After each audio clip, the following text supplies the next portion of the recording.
This is lesson number 2, Who will control the world?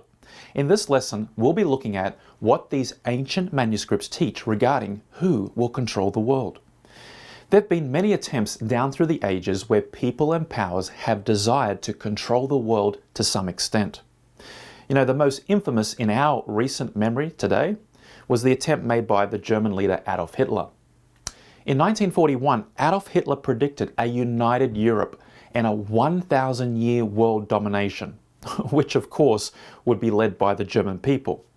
This is what he said: "See, my people, we do not need anything from God. We do not ask for anything from Him except that He may let us alone. We want to fight our own war with our own guns without God. We want to gain our victory without the help of God." Pretty dramatic speech. Now, there was a man named Franz Hassel. He was a Christian who was drafted into the German army. He was loyal to his God and to his beliefs, and he pledged to God that he would not kill anybody, even though he was drafted into the army. So this is what he did. He took out a piece of wood and he crafted it into the form of a pistol. And he carried it in place of his military-issued pistol, which, by the way, he disposed of. You see, Franz firmly believed that Germany would not win this war, and he boldly told his supervisors that Hitler was doomed to failure. Now, Hassel believed this because of an amazing ancient prediction found in the prophecies of the Old Testament book of Daniel. When he shared this prediction with his superiors, they were so convinced by him that they started to conserve fuel each week from the rations, which would allow them to withdraw and return home when the time would come. Now, 2.7 million Germans, they died on the Russian front where Franz Hassel was posted. And out of Hassel's 1,200-man unit, only 7 survived, including Franz. Now, these raise some good questions. How could he be so confident in being able to claim that the future of Germany was doomed, knowing that Germany, who at the time was making incredible gains from a military perspective? What was this prediction from these ancient texts that made Franz Hassel so confident about the future of the Third Reich? Well, in this lesson, we're going to unlock this into detail. We're going to go to the exact portion of this ancient Hebrew manuscript that Franz Hassel based his beliefs on. It's found in what we call the Old Testament Hebrew book of Daniel. So, who was Daniel? Well, Daniel was a young man who grew up in the city of Jerusalem. But in the year 605 BC, during the reign of a Judean king by the name of Jehoiakim, Jerusalem was invaded by Babylon. And Daniel and a number of his friends were taken captive as prisoners by Babylonian king Nebuchadnezzar. Now, the book of Daniel was written by Daniel during his time in Babylon. It's a scroll of about 9,000 words, and it's essentially able to be divided into 2 sections. The first section is a series of stories that Daniel and his friends experience while they're in Babylon. But the second portion of this book takes on a different focus. It has more to do with predictions regarding the future. So, who was Babylon then? Well, Babylon ruled the ancient world under the reign of Nebuchadnezzar from about 605 BC down to 539 BC. Babylon would have been what we would call today Iraq or Iran, in that area of the Middle East. The city of Babylon was one of the wonders of the ancient world. Today, through archaeology, we know a lot about this ancient city. In fact, if you were able to go to the Pergamon Museum in Berlin, you would actually find the actual literal gates of this magnificent city, Babylon. Now, to get a sense of the scale of these gates, look at the size of the people in this picture compared to the opening of the gates. On a side note, in 2003, Iraq asked Germany to return these gates back to them. But so far, they're still in the museum in Berlin. Now, it's while Daniel is in Babylon as a captive that we first get introduced to these predictions regarding the future. And this is where Franz Hassel got his insight from. In the second chapter of the book of Daniel, we're introduced to an account which starts as a story, but it ends as a prophecy. And it's this story of a dream that leads to an incredible insight to the future. We find this in Daniel chapter 2 and verse 1. Now in the second year of Nebuchadnezzar's reign, Nebuchadnezzar had dreams, and his spirit was so troubled that his sleep left him. So the king has a dream, probably more like a nightmare. He wakes up and he's troubled by it. Now we know why he was probably troubled by this dream, because archaeologists have discovered these clay tablets called dream omens amongst the ruins of the ancient Babylonian civilization. You see, the Babylonians treated dreams as omens from the gods, giving them some kind of insight into the future. And so, as a king, if you have a dream, and this is supposed to be an omen from the gods, trying to reveal something to you from the future, you absolutely, positively do not want to forget the dream. So let's look at what Nebuchadnezzar did next. Notice verse 2. Then the king gave the command to call the magicians, the astrologers, and the sorcerers, and the Chaldeans to tell the king his dreams. Now, the magicians here are what we would call ancient psychics. And the astrologers, these are people who are looking for patterns in the stars to somehow know the future. So the king, not knowing his dream or his omen, he calls for these wise men. Now, for the wise men of Babylon, the interpretation of a dream was not some unusual or difficult task. After all, this is what they did. That was their job. How they would operate is they would hear a dream and then they would give an interpretation of it. But that is, of course, if the king told them what he dreamt first. So this is where the story takes a bit of a twist. Because in this story, the king doesn't remember the dream. But he's still expecting these wise men to give him the interpretation. Notice verse 5 and 6. Then the king said to the Chaldeans, "My decision is firm. If you do not make known the dream to me and its interpretation, you shall be cut in pieces, and your houses shall be made an ash heap. However, if you tell the dream and its interpretation, you shall receive from me gifts, rewards, and great honor.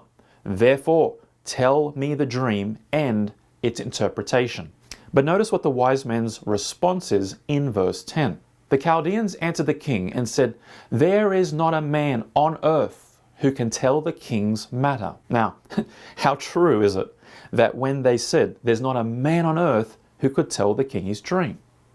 So obviously the king gets quite upset, and we notice in verse 12, "For this reason the king was angry and very furious and gave the command to destroy all the wise men of Babylon." So now this is where Daniel comes into the story. Notice Daniel wasn't included with the astrologers and the magicians, but he's considered a wise man. So when Daniel hears about this, notice what he does. We pick it up in verse 15 and 16. So Daniel says this, "Why is the decree from the king so urgent?" Then Arioch made the decision known to Daniel.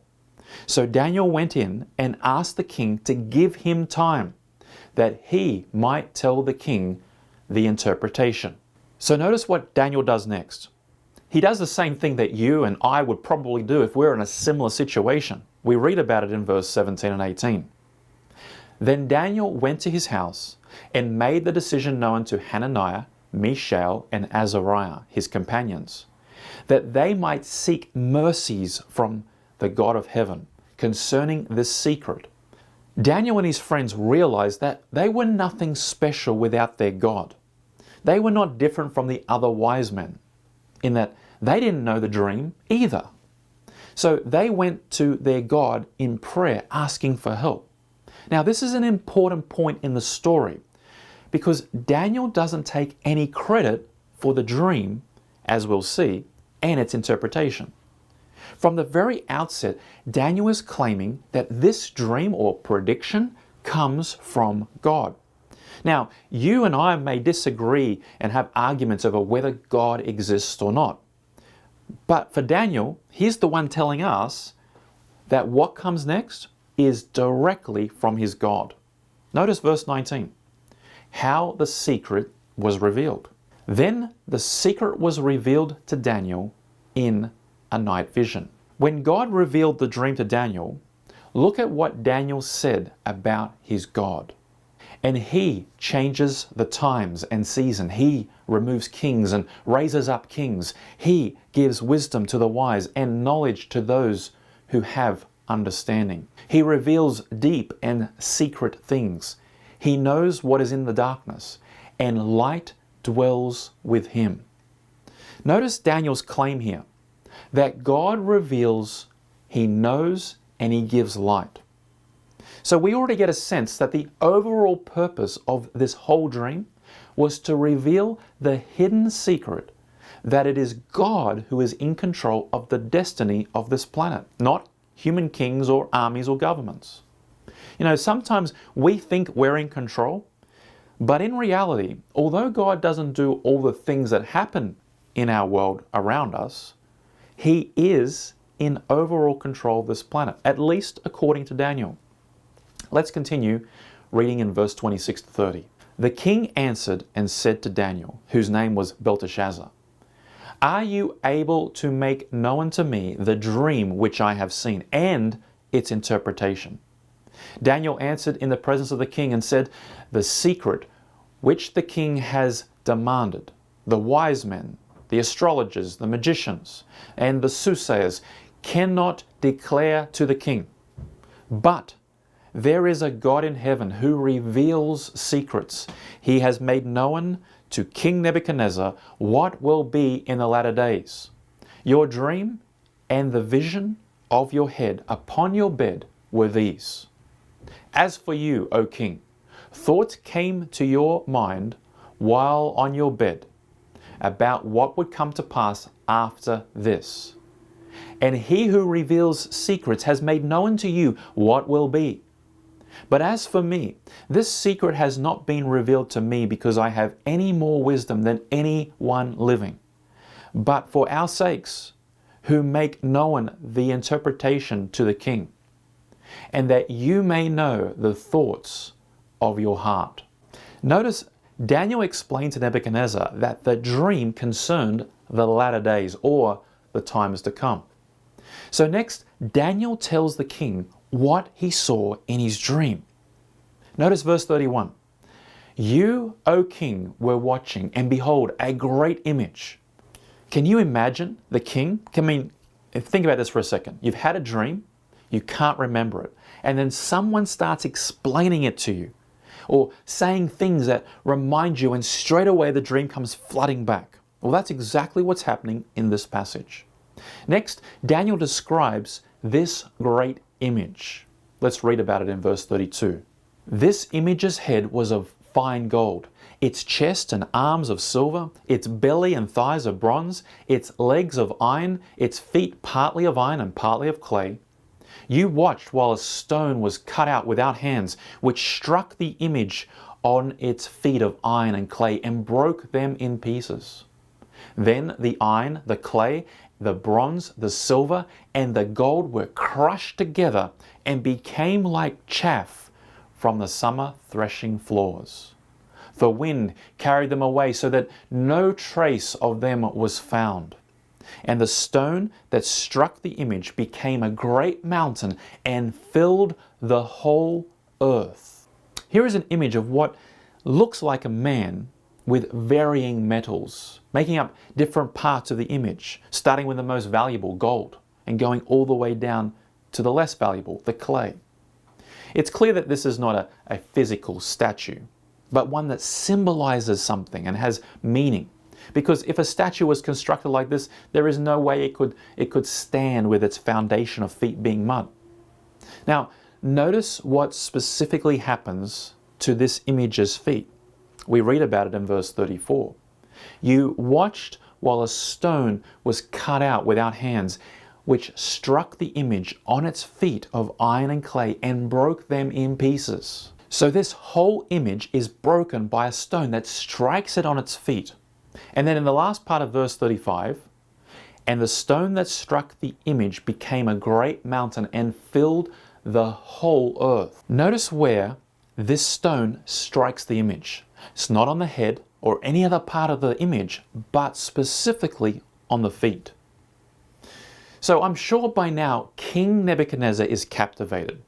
Daniel has revealed the very dream exactly as Nebuchadnezzar had dreamt. But the question is, what does it mean? Daniel goes on to explain the dream starting in verse 36. This is the dream. Now we will tell the interpretation of it before the king. You, O king, are a king of kings. For the God of heaven has given you a kingdom, power, strength, and glory. So what does each of these metals on this image represent then? Well, Daniel starts by telling the king in verse 37, you are this head of gold. And just like that, Daniel claims that God is defining the start of these kingdoms and the start of a great timeline of prophecy regarding world powers. It might have pleased the king to hear that he was so important to be considered the head of the statue and to be represented by such precious metal as gold. Now, quick side note, Babylon ruled the ancient world under Nebuchadnezzar from 605 down to 538 BC, and it was a pretty grand city. It was a city of gold.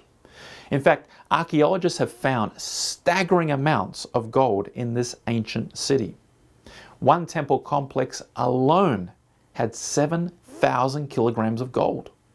This city was a wonder of the world in its own time. But this prediction states that it would not last forever. In fact, it didn't last very long at all.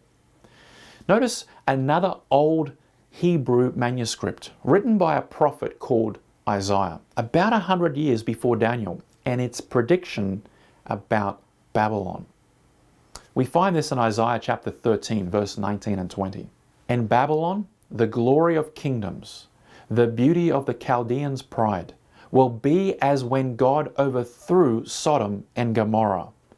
It will never be inhabited, nor will it be settled from generation to generation, nor will the Arabian pitch his tents there, nor will the shepherds make their sheepfolds there. Even today, that great ancient city is a pile of ruins in a country devastated by wars and civil unrest. Now, I'm sure Nebuchadnezzar was pleased to hear that he was so important to be considered this head of gold, or the head of this timeline. But I'm not so sure he was happy with the rest of the details that followed. Let's look at verse 39. But after you shall arise another kingdom inferior to yours. The next kingdom that was predicted to replace Babylon was described as the chest and arms of silver, as we saw in verse 32. Now, we know from history that this next power was Medo-Persia. The Medes and Persians, through Cyrus, defeated Babylon in 538 BC. Cyrus diverted the water from the river Euphrates, which was running directly through the city. And when he diverted it, it lowered the water level so that he could march his army through the riverbed under the city walls and claim victory over an unsuspecting Babylon. But the dream doesn't stop here either. There would be another power coming after Medo-Persia. Notice the second part of verse 39. Then another, a third kingdom of bronze, which shall rule over all the earth. Now again, from history, we know that Alexander the Great led the Greeks to victory over the Medes and Persians in 331, and bronze was a feature in the weaponry and armor of the Greeks, which corresponds with the symbol used in this prediction. Alexander is reported by some historical sources as one of the greatest generals of all time. In his 15 years in battle, he never saw a defeat. But the dream doesn't end with this third empire. It continues on. In verse 40 we read, and the fourth kingdom shall be as strong as iron. Once again, from history, we find that it was the Iron Monarchy of Rome that broke the Greek power in 168 BC. And then it lasted for the next 600 years. Interestingly, the Roman Empire was known for its use of iron and cruelty of its armies. But this stream doesn't finish with the Fourth Empire either. It continues. Let's read verse 41 and 42. Whereas you saw the feet and toes, partly of potter's clay and partly of iron, the kingdom shall be divided, yet the strength of iron shall be in it, just as you saw the iron mixed with ceramic clay. And as the toes of the feet were partly iron and partly of clay, so the kingdom shall be partly strong and partly fragile. Interestingly, the dream doesn't speak of a fifth world empire, rather that the fourth world empire, Rome, would be divided. And that is exactly, again, what we find in history. In 476 AD, barbarian tribes had conquered Rome, and 10 of these tribes eventually became modern Europe. For example, the Anglo-Saxons became England, the Lombards became the Italians, the Franks became the nation of France, and so on. It's amazing just how accurate this prophecy has been fulfilled. Exactly as this dream predicted, Rome would divide into what we call Europe or Western Europe. But the prophecy goes on in verse 43 and states, "As you saw iron mixed with ceramic clay, they will mingle with the seed of men, but they will not adhere one to another, just as iron does not mix with clay." Daniel again claims that God is showing him that as the Roman Empire divides into these divisions, which we call Western Europe, there would be an attempt to try and bring back unity amongst this divided Europe. But the prophecy is clear that they will not adhere one to another. The remarkable thing is that since the collapse of Rome, that Fourth Empire, and since the creation of Western Europe, down through the ages, many have tried to unite Europe, using a range of means from war and domination to intermarriage and political alliances. But all have failed. We've had people like Charlemagne, Louis XIV, Napoleon, even Kaiser Wilhelm II, when attempting to unite Europe under his German rule during World War I, he's reported to have made this claim: Daniel's prophecy does not fit with my plans. I cannot accept that. Where Charlemagne and others have failed, I will succeed. And yet, from our vantage point, looking back at history, he failed miserably. And then there was Hitler. With his army of 5 million, Hitler promised to do what Kaiser couldn't. He promised to unite Europe and build an empire that would last for 1,000 years. But notice, once again, what Daniel claims God is revealing in verse 43. They will not adhere to one another. The claim of this prophecy is that while they might try to unite, it won't last. But what comes next? Will there be another worldwide kingdom? The final empire in this prophetic dream, according to Daniel, is that stone that's cut out without hands, which in Hebrew language is the idea that it's not from a human origin. And this dashes the image into pieces. And notice what it says in verse 44. And in the days of these kings, the God of heaven will set up a kingdom which shall never be destroyed. Daniel is claiming that the stone will be Earth's last kingdom. He's claiming that it will be God's kingdom. Notice how the New Testament theologian, the Apostle Paul, describes this rock in 1 Corinthians 10 verse 4. He says, "And that rock was Christ."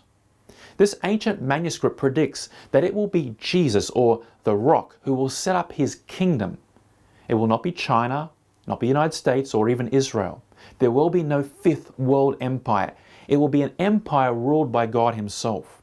So what happens to all of these earthly empires and kingdoms when God sets up his kingdom in the form of this last and final empire. In verse 44 it reads, "It shall break in pieces and consume all of these kingdoms." The stone that strikes the statue at its feet indicates the return of Jesus Christ during a divided nations of Western Europe, or our time. You see, we are living in the time of these toes. As you can imagine, Nebuchadnezzar is overwhelmed with the power of Daniel's God, not only to reveal the dream, but to give its interpretation. Notice what Nebuchadnezzar says in verse 47. "Truly your God is a God of gods, the Lord of kings, and the revealer of secrets." When we look at this prophecy, we see that there are 7 predictive elements. Each of these elements have fulfilled precisely as described. Remarkably, this whole dream is about 140 words, and in it, more than 2,500 years of human history is foretold with incredible accuracy.